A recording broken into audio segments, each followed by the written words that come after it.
Did you know there's a terrifying book that's mentioned in the Bible, but you won't find it anywhere among its pages? The Bible casually references this book several times, but it's missing. So where is it? Why was it lost? Was it deliberately removed? Some say it's gone forever, lost through the sands of time. Others whisper that it was taken out, hidden from our eyes. They say it reveals shocking truths, stories so disturbing they don't belong in our world. Stories that could shake our faith or even break our minds. Tonight, we'll open the forbidden pages of the lost book and take you inside the secret narratives of the Book of Jasher.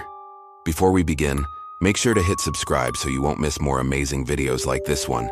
And now, let's begin. Part 1. The Giants Before the Flood. Most people know that the Bible talks about giants being on the earth before the Great Flood.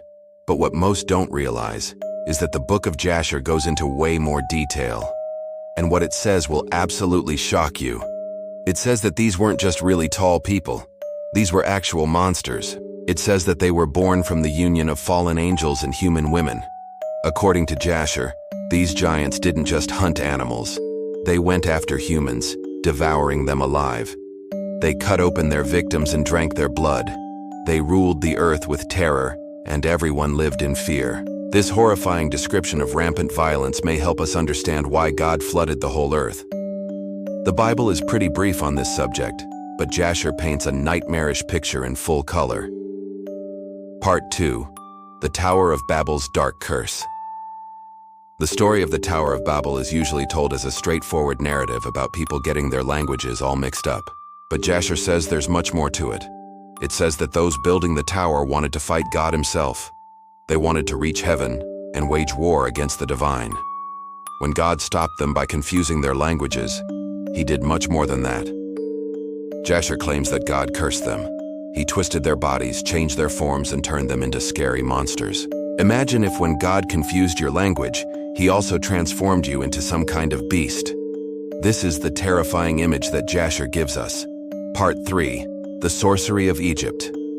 In the Bible, we read that while Moses was in Egypt, Pharaoh's magicians did some very impressive tricks. They turned staffs into snakes and made other mind-boggling transformations. But Jasher says that what we think of as magic was actually sorcery. It says that these magicians weren't just doing tricks. They were summoning spirits and using wicked rituals. What we read about in the Bible was actually a clash between God and the forces of darkness that controlled Egypt. When Moses brought the plagues, it wasn't just a fight between him and Pharaoh. It was a spiritual war happening behind the scenes.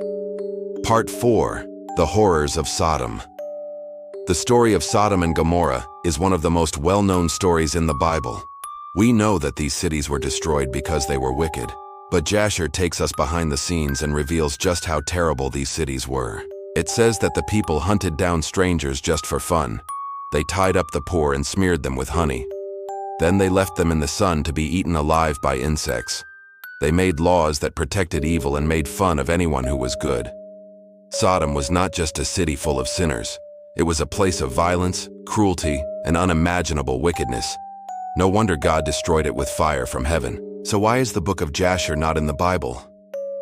Some say its descriptions are too disturbing, too graphic, too terrifying. It shows a world of giants feasting on people, of humans cursed into monsters, of sorcerers summoning demons, and of cities filled with unbelievable cruelty. It may have been taken out to protect us from these images, or maybe it was removed so that people wouldn't believe the truths it holds. Whatever the reason, it's clear that this book isn't for the faint of heart.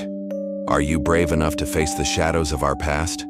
Are you ready to see the darkness that's hidden in our history? The Book of Jasher is waiting, are you?